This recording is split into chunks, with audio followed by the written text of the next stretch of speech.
Alat berat ekskavator merek Cat Caterpillar 320D. Ini aset negara yang diduga diterbangkalaikan oleh pihak yang tidak bertanggung jawab dalam kawasan pantai wisata Muara Sikabaluan. Kami dari media sorotan TV Tandem Lembaga Investigasi Badan Advokasi Penyelamat Aset Negara LI Bapan RI Sumbar, turun ke lapangan untuk investigasi terkait dengan unit ekskavator yang terbangkalai sudah beberapa tahun lamanya dan terletak bukan pada tempatnya. Ini dapat diduga mengganggu ketertiban, keindahan, dan keamanan masyarakat yang beraktivitas di lokasi pantai wisata Desa Muara Sikabaluan. Kami dari media sorotan TV mencoba konfirmasi kepada Bapak Camat Siberut Utara di kantornya, Bapak Panukanan Saguntung, untuk minta tanggapannya sebagai kepala wilayah terkait dengan ekskavator tersebut. Namun dalam hal ini, Bapak Camat hanya bisa menanggapi bahwa, secara aturan, alat berat tersebut dalam penguasaan pemerintah Kabupaten Kepulauan Mentawai, yang secara teknis dikelola oleh Dinas PUPR Kabupaten, yang semestinya itu alat harus diservis dan diperbaiki. Pada intinya, beliau mengharapkan alat ekskavator tersebut diperbaiki dan dikembalikan pada dinas terkait. Jadi kalau dibiarkan begitu saja, yang rugi, kan pemerintah daerah itu sendiri, ungkap beliau.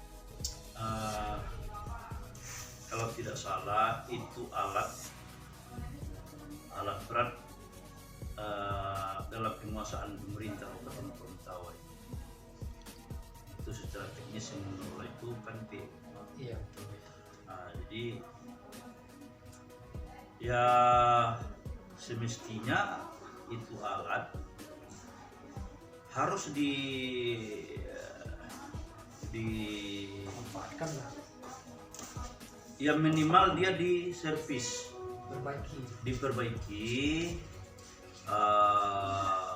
hal-hal yang sifatnya mengenai kerusakan. Tentu ada secara teknis yang akan mengelola itu. Namun dalam hal ini, dapat diduga, bagi pihak yang sengaja menerbangkalaikan, menyalahgunakan, atau sengaja meletakkan alat berat aset negara yang bukan pada tempatnya, sehingga menimbulkan kerugian negara, pelaku dapat dijerat dengan sanksi pidana pada pasal 2 dan 3 nomor 31 tahun 1999, tentang pemberantasan tindak pidana korupsi, sebagaimana diubah dengan Undang-Undang nomor 20 tahun 2001, dengan sanksi pidana penjara seumur hidup, atau 20 tahun, dan paling singkat 1 tahun, dan atau denda.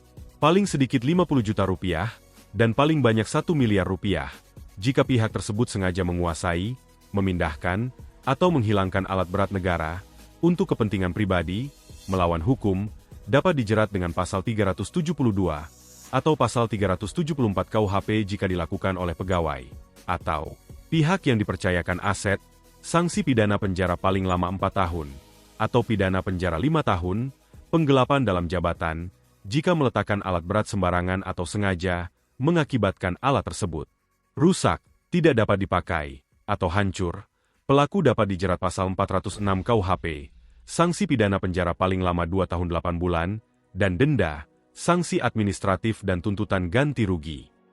Selain sanksi pidana, berdasarkan peraturan pemerintah nomor 6 tahun 2006 yang telah diperbarui, setiap pihak yang mengakibatkan kerugian negara, akibat kelalaian dalam pengelolaan barang milik negara, BMN, ataupun barang milik daerah, BMD, wajib menyelesaikan melalui ganti rugi. Sementara menurut keterangan beberapa masyarakat yang tidak mau menyebutkan identitasnya, menyampaikan secara verbal, bahwa sebelumnya alat ekskavator tersebut diawali kerusakan baterai, dan kemudian merentet pada alat yang lain. Tak lama selang beberapa minggu kemudian, alat ekskavator tersebut dibiarkan dan disengaja diparkir di lokasi kawasan pantai wisata Muara Sikabaluan, dengan kondisi rusak. Dan kemudian kami dari media sorotan TV Tandem Lembaga Investigasi Badan Advokasi Penyelamat Aset Negara LI Bapan RI Sumbar, mencoba konfirmasi dengan Kepala Dinas PUPR Kabupaten Kepulauan Mentawai, Bapak Brandus Donatus SST, melalui chat selulernya, untuk minta tanggapannya. Beliau menanggapi bahwa beliau akan mencoba mempertanyakan dulu kepada PLT Kepala UPT Alat Berat. Kemudian itu, beliau dapat informasi dari pengelola alat berat, Kepala UPT-nya, bahwa alat berat tersebut dalam kondisi rusak berat. Sebelum mengelola alat sudah lebih 5 tahun, kondisi alat berat dalam kondisi rusak berat. Dengan kondisi tersebut maka akan diusulkan dilelang. Dan jika diperbaiki biaya perbaikan cukup besar. Dalam isi chat yang dibalas oleh Bapak Kadis PUPR, Bapak Brandus Donatus SST. Pemirsa, kami dari media sorotan TV Tandem LI Bapan RI Sumbar melaporkan.